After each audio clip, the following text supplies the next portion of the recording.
અને હવે જુઓ અયોધ્યા રામ મંદિરના ટોપ 9 ન્યૂઝ।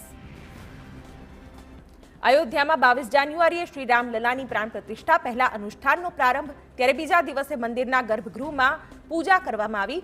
શ્રી રામ જન્મભૂમિ તીર્થ ક્ષેત્ર ટ્રસ્ટના સભ્ય અને નિર્મોહી અખાડાના મહંત દિનેન્દ્ર દાસ તેમજ પૂજારી સુનિલ દાસે અયોધ્યા રામ મંદિરના ગર્ભગૃહમાં પૂજા કરી। પ્રાણ પ્રતિષ્ઠા પહેલા શરૂ થયેલા ધાર્મિક અનુષ્ઠાનો માટે કળશ જળ યાત્રા યોજાઈ। મહિલાઓએ સરયુ નદીથી અયોધ્યામાં રામ મંદિર સુધી ખુલ્લા પગે કળશ જળ યાત્રા યોજી। આ દરમિયાન જય શ્રી રામના ઉદ્ઘોષ સાથે સમગ્ર ગગન ગુંજી ઉઠ્યું। કળશ જળ યાત્રામાં મોટા પાયે મહિલાઓએ સહભાગી થઈને ધન્યતા અનુભવી। અનુષ્ઠાનના બીજા દિવસે પૂજન વિધિ પહેલા યજમાન અનિલ મિશ્રાએ સરયુ ઘાટ પર પૂજા કરી। શ્રી રામ જન્મભૂમિ તીર્થ ક્ષેત્ર ટ્રસ્ટના સભ્ય અને યજમાન અનિલ મિશ્રાએ તેમના પત્ની ઉષા મિશ્રા સાથે સરયુ ઘાટ પર પૂજા અર્ચના કરી। સંપૂર્ણ શાસ્ત્રોક્ત વિધિ વિધાન મુજબ પૂજા વિધિ સંપન્ન કરવામાં આવી।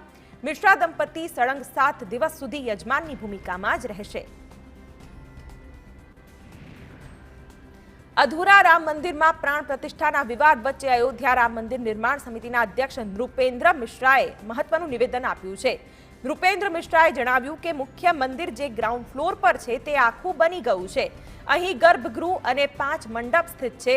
પહેલા માળ પર કામ ચાલુ છે। જ્યાં રામ દરબાર હશે ત્યાં જ બીજો માળ માત્ર અનુષ્ઠાન માટે છે, ત્યાં યજ્ઞ આયોજિત થશે।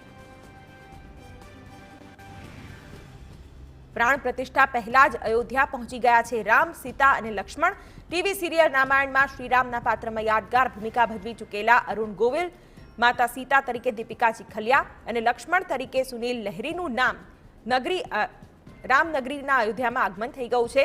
ત્યારે સીતા માતા એટલે કે દીપિકા લાલ સાડી પહેરેલી અને કપાળ પર બિંદી લગાવેલી નજરે આવી હતી, તો બીજી તરફ રામ લક્ષ્મણ એટલે કે અરુણ ગોવિલ અને સુનિલ લહેરી પણ પીળા કુર્તા અને પાયજામામાં નજરે પડ્યા હતા।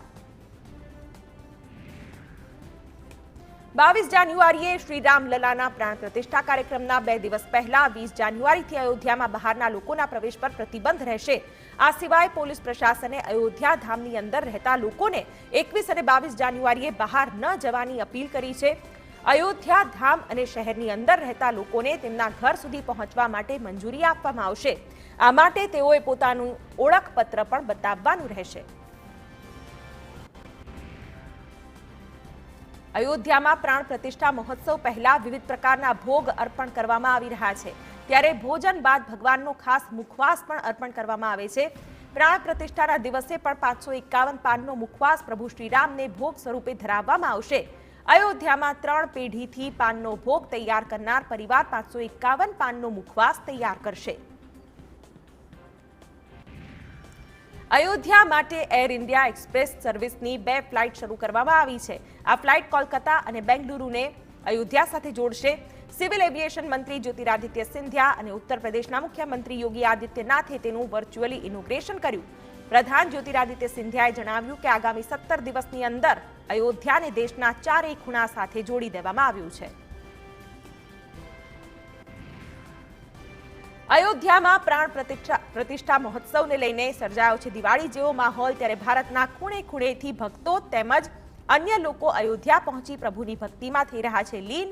અયોધ્યામાં વિવિધ આદિવાસી સમાજના લોકો આવી પહોંચ્યા અને તેમણે પરંપરાગત નૃત્ય વડે પ્રભુ રામની ભક્તિ કરી, તો ગુજરાત સહિત અન્ય રાજ્યોમાંથી પણ લોકો અયોધ્યા પહોંચી ઉત્સવમાં સહભાગી બની રહ્યા છે।